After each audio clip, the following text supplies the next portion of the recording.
நேர்களே வணக்கம்.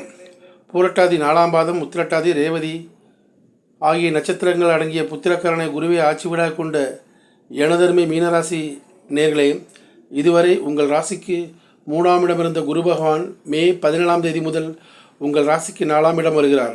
மேலும் அக்டோபர் 18ஆம் தேதி முதல் 4ஆம் இடத்திலிருந்து அதிசாரமாக 5ஆம் இடம் செல்கிறார். மீண்டும் வக்ரகதியில் டிசம்பர் 5ஆம் தேதி முதல் 5ஆம் இடத்திலிருந்து 4ஆம் இடம் செல்கிறார்.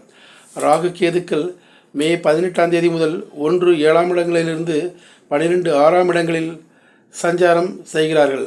இவ்வருடம் முழுவதும் சனி பகவான் ஜென்ம சனியாக உங்கள் ராசியிலே சஞ்சாரம் செய்கிறார். தொழில்துறையில் அலைச்சலும் வேலை பளுவும் அதிகமாகும். நண்பர்கள் உறவினர்களின் உதவிகள் கிடைக்கும்.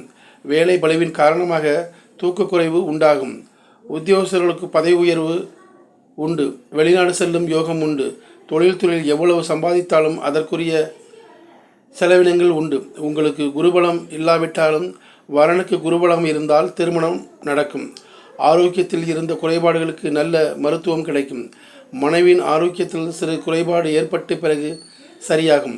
தாயின் ஆரோக்கியத்தில் நல்ல முன்னேற்றம் உண்டு. பூர்வ புண்ணிய சொத்துக்கள் விரைவில் தடையின்றி கிடைக்கும். மாணவர்கள் கடுமையாக உழைத்தால் மட்டுமே நல்ல மதிப்பெண்கள் பெற முடியும். தொழில்துறையில் சற்று தாமதமாக காரியங்கள் சாதிப்பீர்கள். பரிகாரமாக பிறகு சனிக்கிழமை சனி பகவானுக்கு நல்லெண்ணெய் தீபமும் ஆஞ்சநேயருக்கு நெய் தீபமும் ஏற்றி வழிபட்டு வர வேண்டும். நன்றி நேயர்களே, நான் மீண்டும் உங்களை வேறொரு பதிவிலே சந்திக்கின்றேன். நன்றி, வணக்கம்.